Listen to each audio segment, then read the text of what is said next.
Welcome to my series on anatomy basics.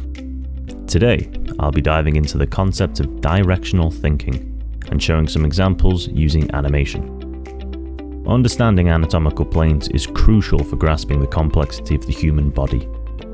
Let's explore these planes and see how they relate to movement. There are arguably four key planes of movements to consider when learning anatomy. These are the sagittal plane, frontal plane, and transverse plane, and there is also arguably the median plane. However, this is technically just the middle of the sagittal plane. Speaking of the sagittal plane, this imaginary line splits the body into left and right halves, allowing for movements like flexion and extension.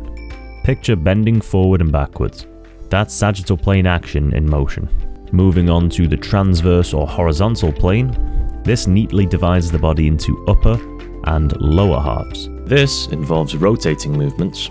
For example, rotating your head from side to side.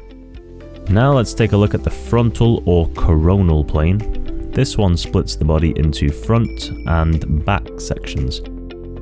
Ever raised your arms to the side and brought them back down? That's the frontal plane, facilitating abduction and adduction movements.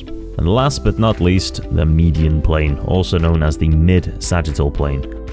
This divides the body down the middle, as the name suggests, creating perfectly symmetrical left and right halves.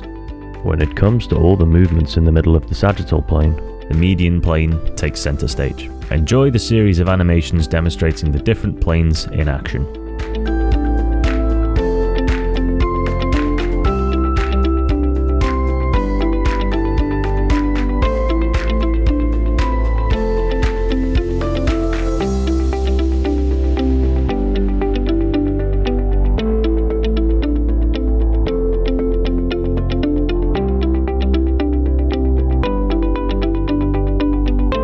Understanding these anatomical planes and their associated movements is fundamental for anyone studying anatomy or related fields. And don't forget to like, share, and subscribe for more educational content.